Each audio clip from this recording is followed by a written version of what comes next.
Nandun ba kayo sa Korte Suprema? Kabilang ba kayo sa naimbitahan doon? Yes, I was there. I was invited. Naghihintay din ako na tawagin ako. Although sa naririnig natin kanina, maganda na yung takbo eh. Sabi ko, okay na to. Kahit hindi na ako tawagin, happy na ako. At nakikita natin yung direksyon sa mga pagtatanong at sa mga presentation ng mga Friends of Court. Nakikita natin na parang sang-ayon sila sa ating mga views and opinions noong araw. So I was there to help one group of petitioners. So happy ako na yung tinake up kanina, yung unprogrammed possibility of declaring unconstitutional the unprogrammed appropriations at saka possibility of declaring unconstitutional yung automatic appropriations, particularly yung special accounts in the general funds at saka use of income in the general fund kung saan kanilang pinag-i-increase yung mga dapat ay automatic appropriations na, hindi yun dapat gagalawin na. Ginalaw pa rin ng Bicameral Conference Committee, nag-increase sila. So ang ibig sabihin nun, naglampas sila sa proposed National Expenditure Program which is under the Constitution, dapat hanggang doon ka lang sa level na nai-submitar ng Presidente. Opo, kumbaga doon po sa kasi ang binigyan pa ng ang mga maraming nagsalita doon ay yung mga abogado ng petitioner tapos yung mga bisita po no. Hindi lang po kayo na natawag, meron po yung dating budget secretary, dalawang dating budget secretary, di po ba? Tapos isang ekonomista. Ano yung nakikita niyo pong commonality doon sa kanilang pag-question dito po sa mga national budget po natin? Yung yung very common, yung una-una si former NEDA Secretary Solita Munsod, former DBM Secretary Bendiokno, as well as former Secretary Abad at saka former Senator Frank Drilon. Yung pinakauna na gina-point nila is the budget is really based on the Philippine Development Plan. Yung yung lahat na sinusulat doon sa budget, yun yung nakasaad sa plano. So, yung ginagawa ng Kongreso na binabago yung budget, ang pinaka-gist doon, halos pare-pareho sila ng komentaryo, yung nilipat yung program appropriations o priority appropriation. Ang ibig sabihin nun, yung priority appropriations o program appropriations, yun yung pumasa na sa NEDA, pumasa na sa RDC, pumasa na sa DBCC, Development Budget Coordinating Committee, kaya siya nasama sa National Expenditure Program. Inilipat nung Congress, particularly sa BICAM, kasi hindi naman ginalaw sa House, hindi ginalaw sa Senate, doon na ginalaw nila sa Bicameral Conference. Yung sa Bicameral Conference Committee, yung na-mention mo kanina, ang laki-laki ng mga unprogrammed funds, no? Including the increases. So malaki yung increases, nilipat yung program appropriations doon sa unprogrammed. Tapos yung naiwan na fiscal space, ang ibig sabihin yung na-vacuum o na-bakante na amount dahil nilipat nila yung program sa unprogram, ginawa nilang pinasok yung mga priority pet projects.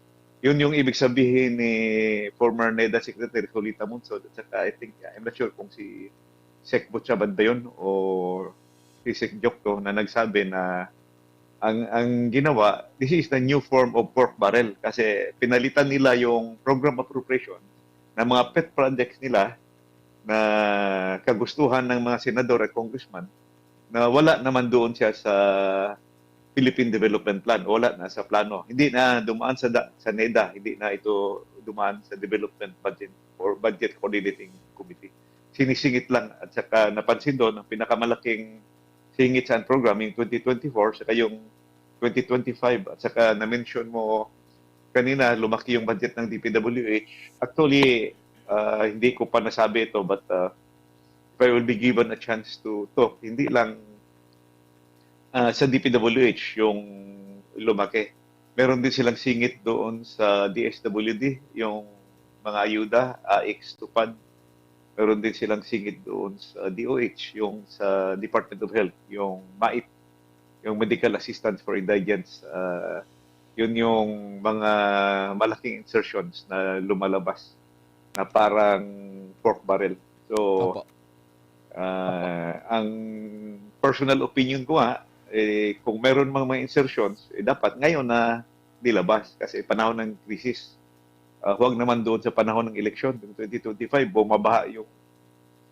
bumabaha yung ayuda at saka AIX, yung tupad for election purpose. Tapos ngayon na dapat kailangan dahil krisis, ngayon dapat mag-release ng maraming amount. Opo. Naging malinaw po ba, Congressman, kung saan pumasok itong mga insertions, yung mga nasa unprogrammed na side? Doon pa ba sa paghimay ng ehekutibo? O dito na sa panig po ng legislative, lalo na sa BICAM?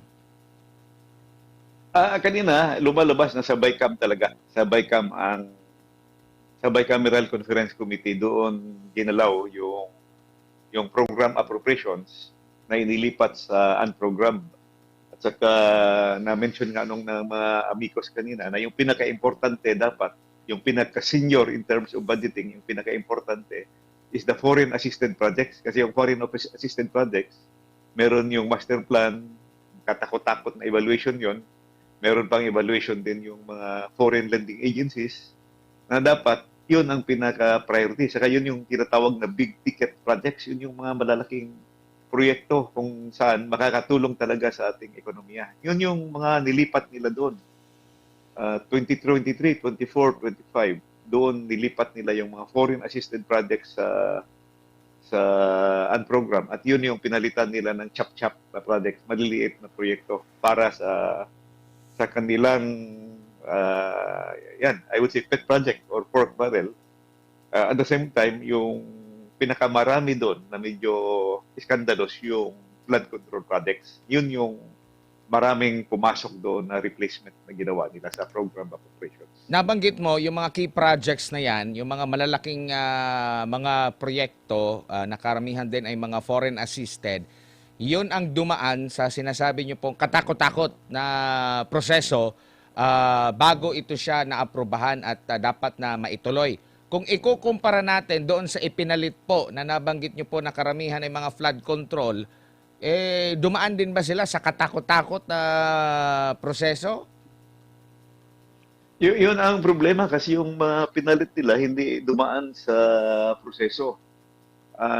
As compared doon sa foreign assisted projects, yun yung malalaking projects. Example, yung Pasig Marikina River Channel, yung Metro Manila Flood Control Project. Malalaki yun Billion-billion yun. 11 billion, 17 billion. Malaki yung project. Pinalitan nila ng maliliit na chop-chop. So,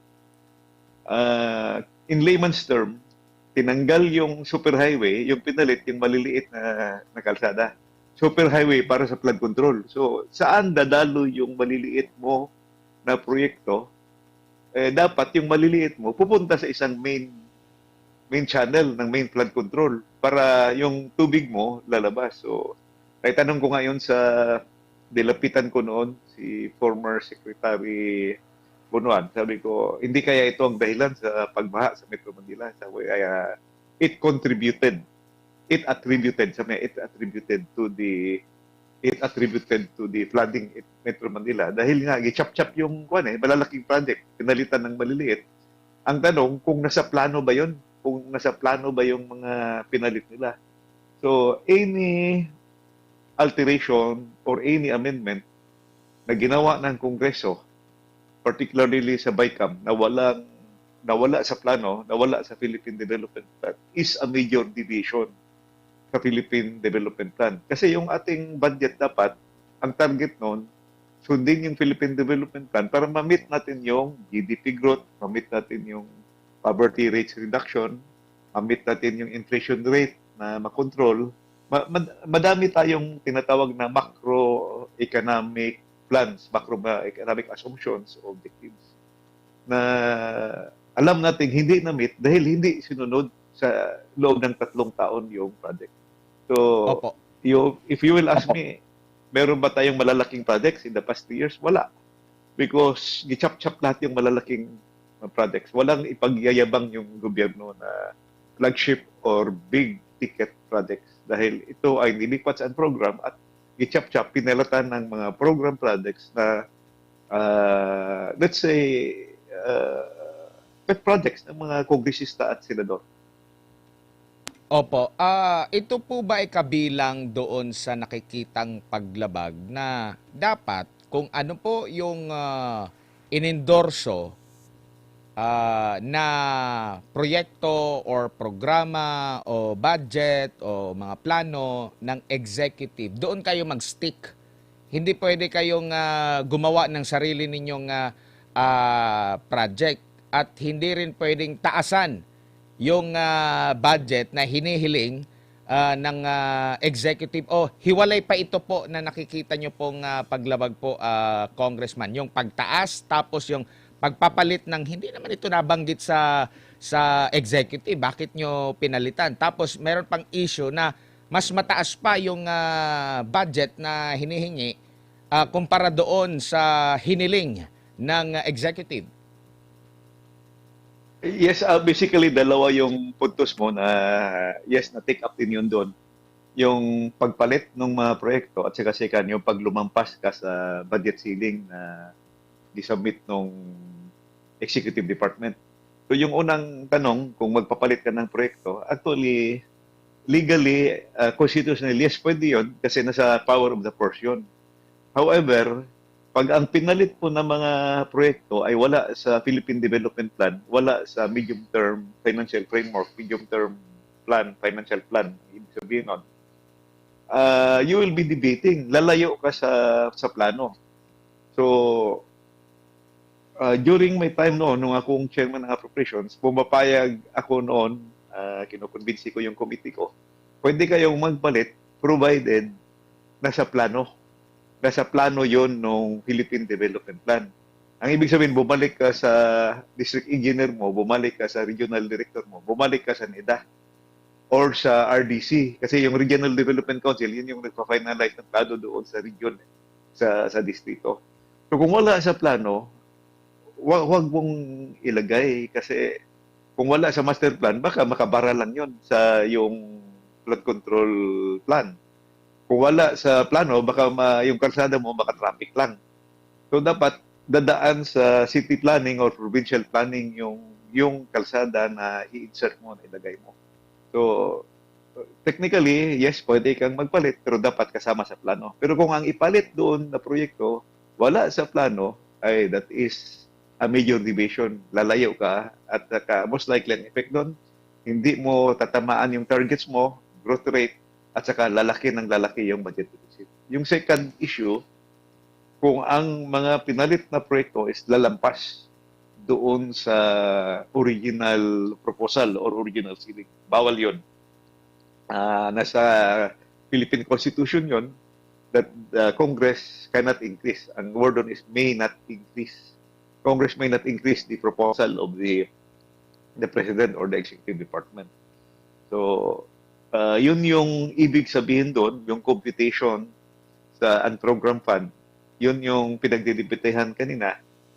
Kasi the Soldian is claiming na hindi kasama sa computation yung automatic appropriations at saka yung unprogrammed funds. Ang contention naman ng mga petitioners kasama sa computation. The late Ed Selagman is saying that, which I personally agree, the Constitution did not distinguish between program or unprogrammed funds. Ang sinabi lang, total funds, hindi ka dapat lalampas. So, I hope that the Supreme Court will rule in favor of the petitioners na yung pag-increase mo ng unprogrammed funds, dapat counted yun and it should be included as an increase or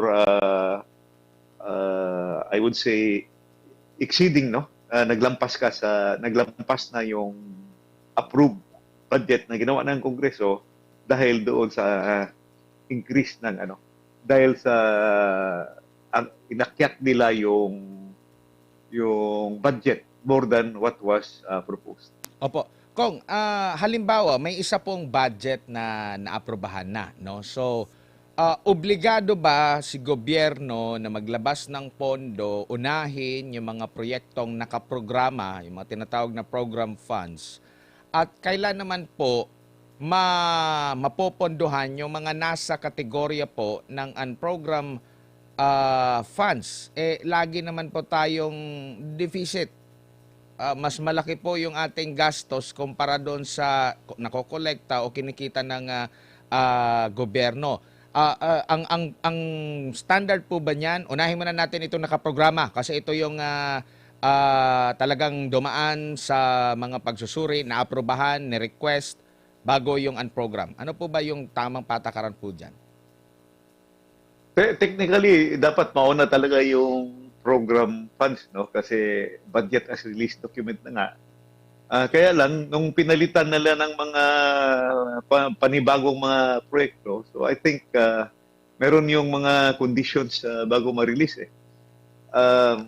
Second, yung totoo, yung sabi mo na ever since, budget deficit naman talaga tayo. It was only during the time of the late President Fidel Ramos na nakamit tayo ng targets at naglampas ng kunti. And 1 or year or 2 years almost all through the years, budget deficit ang Pilipinas. So supposedly, ma-release lang yung unprogrammed funds pag meron kang new sources of fund or nag-exceed yung budget mo or sa foreign assisted projects, meron kang foreign loans. So, yun yung isa sa mga questions kanina that I hope the Supreme Court will also rule na dapat yung unahin pag-release yung program fund pero dapat nakafollow ka talaga doon kung ano yung budget proposal in accordance with the Philippine Development Plan. Opo. At saka yung pag-release sa program funds, I think kasama yun sa hinihingi ng mga petitioners na maklaro din yung policy doon ng Supreme Court. Opo. Dito po sa mga napag-uusapan natin ng mga malalaking proyekto, mga big ticket projects, sapat na po ba ang sinasabi ng konstitusyon? Sapat na po ba yung mga available na mga batas, kung meron man, na dapat unahin mo talaga yun, gawin mong priority talaga yun? Kasi lagi natin pong naririnig yan, huwag kayong mag-alala itong proyekto na ito kahit mag-iba man ang administrasyon, mapopondohan at mapopondohan pa rin ito, magpapatuloy pa rin ito, wala silang magagawa kundi pondohan ito, Kong. Well, I think yung priority flagship priority program projects, klaro yun sa konstitusyon na yun yung unahin. In fact, meron na rin tayong mga batas na nagsasabi, unahin din pagbayad yung mga loans natin.